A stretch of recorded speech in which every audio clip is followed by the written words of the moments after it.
Welcome. Another day of Bhagavad Gita Sadhana. Hi, Jane. Today's practice is dedicated to Jane and to Joanna, both for healing in their own respective needs. And that's going to, of course, feed into the theme of the Gita today. Remember, the overall theme for the entire year is Samatvam, equanimity. Being able to keep touch with your true self no matter the circumstances. And this is important because there's so many people that I know in my life, and perhaps that you know in your life, that have done things and go, I don't know why I did that. That's not me. So what is it that sweeps us away from me and makes us do things that later we regret, or it makes us live a life that we regret? From Krishna's point of view in the Bhagavad Gita, this is the idea of bondage. We're somehow chained to things that we don't want to do. And I've heard a teacher say, and it's pretty clear in the Yoga Sutras as well, that it's harder to give up the things we don't like than the things we like. And you would think that would be the opposite, but no. And ideally in Samatvam, we find the things that we not only like, but we love, and we're able to stay connected with them. Those can be things within or things without. And I got a lovely long WhatsApp this morning. Well, I saw it this morning. It was sent much earlier due to time zone differences, but with the term authentic intelligence. Because I've had some discussions with people lately about AI, artificial intelligence, and I really like the term AI, authentic intelligence, as its contrast and how that shows up in the world. What Krishna is saying to Arjuna as we near the end of the Gita, when Arjuna has to kind of leave the nest that Krishna's created. Krishna's created this wonderful nest of teaching and theory, and now Arjuna has to leave that nest. Krishna can tell Arjuna all about how to fly, like a mother bird can teach, but ultimately the flying is up to the baby bird, like Arjuna, who represents each of us. What Krishna is trying to do is tell Arjuna, you have everything you need inside you to do what you need to do in this world. But the world doesn't like that idea. We are social animals. We have to stay together. And some people like power over other people, and things get confused. Money is huge. So, for example, when thinking of the term today, authentic intelligence, there was a book that I came across rather early in my yoga career. It's titled, Am I Enlightened or Am I Going Crazy? And I thought, what a fascinating concept. I didn't even read the book because I just pondered the title. Society does conspire to tell us we're crazy. And that's an outdated term, so I'll use insane or not in touch, maybe would be even better. So for example, when I first started this sadhana, I had people say, they use the word crazy for sitting outside every day, especially in Cleveland with its weather. And today is one of those crazy days. It's raining and the wind chill is mighty cold, well below zero. But what I found is that my body has the authentic intelligence to adjust. As I've mentioned, I feel pretty confident that almost any temperature on the surface of the earth at this point, I could probably withstand for 5 minutes without dying or serious damage. Almost any. More practice is needed. But that's due to the authentic intelligence of my body, which we kind of poo-poo. And we see the horrible effects of this in many ways. When I was at university,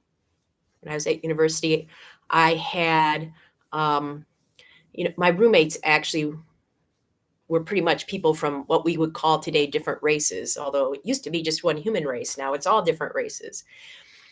And eye-opening was living with my African-American roommate. And this was during the height of the perm fad. Any of you who remember permanence, when people were running out, white women were running out and getting their hair all curly? So here I am. I had got my first and only perm with my hair all super curly. And my African American roommate is busy straightening her hair. And that was a wake up moment for me. It's like, wait a minute. Society is telling us both that our hair is wrong and it needs to be different. Is that marketing to get us to spend money? Probably, but it's also really a denigration of our authentic intelligence.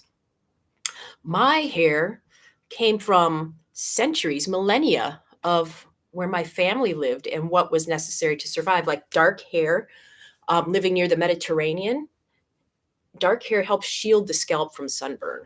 It might get hot, but it shields the scalp. And the darker skin than some of the other white people I know. I don't know how I got the. Anyway, I'm an olive person.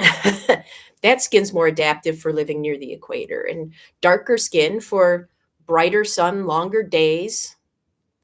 And then the people that live away from the equator need the lighter skin to get the vitamin D from the sun, and also the lighter hair so that some sun can even go in to the scalp, keep the head warm on those cold winter days, get that vitamin D. And somehow we're taught that one person's authentic intelligence is better than another's. And it's held up in the media on commercials, and we need to emulate that. And not just with our what we do with our hair or our skin color, but all aspects of life.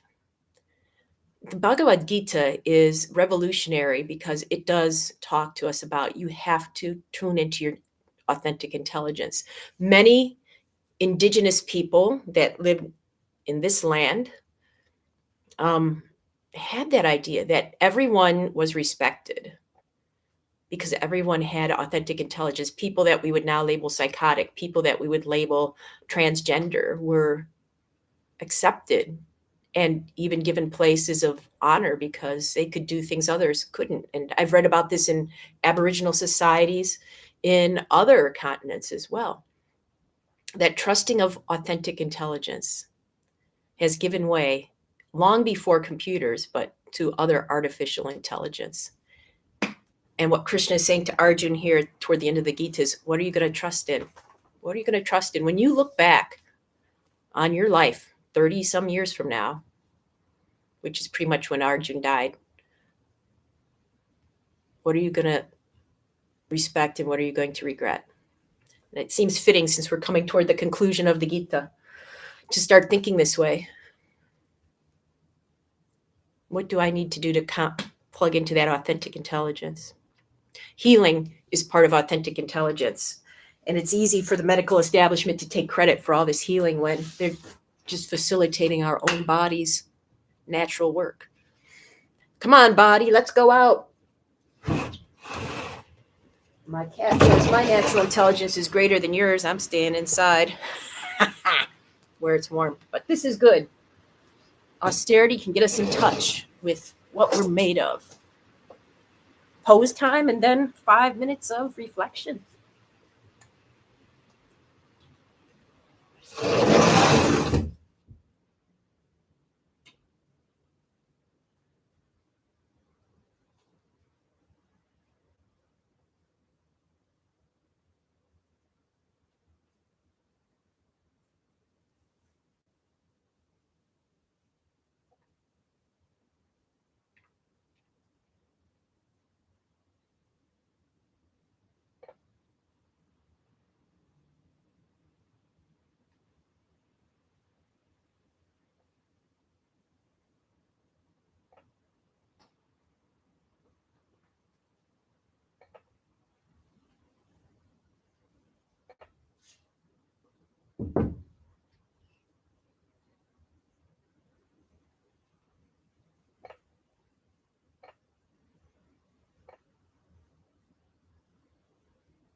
Wonderful. Here we go for the 5 minutes in the rain and the wind. Yay! Today's invitation is to contemplate how is your authentic intelligence stifled and facilitated by the world you've created around you. A little light thinking. See you in 5. You have to stay in, little dude.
Welcome back.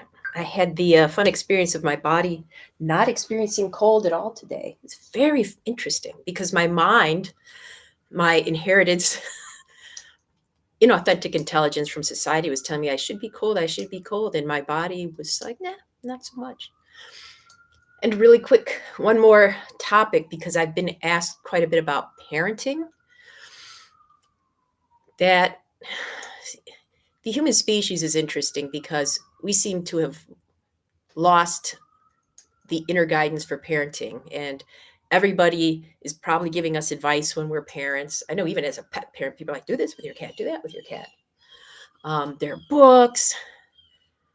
People who don't have children are supposed to be able to tell people with children what to do.